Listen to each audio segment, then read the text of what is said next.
நற்செய்தி வாசகம். யோவான் எழுதிய நற்செய்தி 13ஆம் அதிகாரம். ஆண்டவரின் உயிருள்ள வார்த்தைகள் 1-15 முடிய.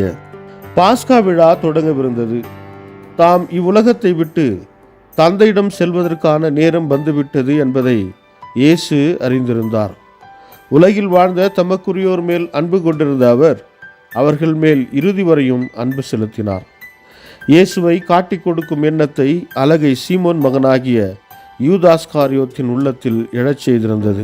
இரவு உணவு வேளையில் தந்தை அனைத்தையும் தம் கையில் ஒப்படைத்துள்ளார் என்பதையும், தாம் கடவுளிடமிருந்து வந்தது போல் அவரிடமே திரும்பச் செல்ல வேண்டும் என்பதையும் அறிந்தவராய் இயேசு பந்தியிலிருந்து எழுந்து தம் மேலுடையை கழற்றி வைத்துவிட்டு ஒரு துண்டை எடுத்து இடுப்பில் கட்டிக்கொண்டார்.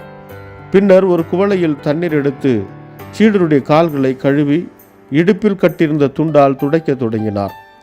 சீமோன் பேதுருவிடம் இயேசு வந்தபோது அவர், ஆண்டவரே, நீரா என் காலடிகளை கழுவப் போகிறீர் என்று கேட்டார். இயேசு மறுமொழியாக, நான் செய்வது என்னதென்று இப்போது உனக்கு புரியாது, பின்னரே புரிந்து கொள்வாய் என்றார். பேதுரு அவரிடம், நீர் என் காலடிகளை கழுவ விடமாட்டேன் என்றார். இயேசு அவரை பார்த்து, நான் உன் காலடிகளை கழுவாவிட்டால் என்னோடு உனக்கு பங்கில்லை என்றார். அப்போது சீமோன் பேதுரு, அப்படியானால் ஆண்டவரே, என் காலடிகளை மட்டுமல்ல, என் கைகளையும் தலையையும் கூட கழுவும் என்றார். இயேசு அவரிடம், குளித்து விட்டவர் தம் காலடிகளை மட்டும் கழுவினால் போதும், அவர் தூய்மையாகி விடுவார். நீங்களும் தூய்மையாயிருக்கிறீர்கள், ஆனாலும் அனைவரும் தூய்மையாயில்லை என்றார்.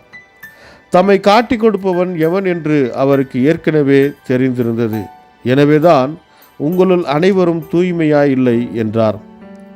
அவர்களுடைய காலடிகளை கழுவிய பின் இயேசு தம் மேலுடையை அணிந்து கொண்டு மீண்டும் பந்தியில் அமர்ந்து அவர்களிடம் கூறியது, நான் உங்களுக்கு செய்தது என்னவென்று உங்களுக்கு புரிந்ததா?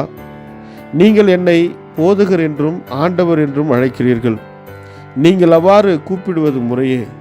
நான் போதகர்தான், ஆண்டவர்தான். ஆகவே ஆண்டவரும் போதகருமான நான் உங்கள் காலடிகளை கழுவினேன் என்றால் நீங்களும் ஒருவர் மற்றவருடைய காலடிகளை கழுவ கடமைப்பட்டிருக்கிறீர்கள். நான் செய்தது போல நீங்களும் செய்யுமாறு நான் உங்களுக்கு முன்மாதிரி காட்டினேன். இது வாழ்வு தரும் கிறிஸ்துவின் நற்செய்தி. கிறிஸ்துவே உமக்கு புகழ்.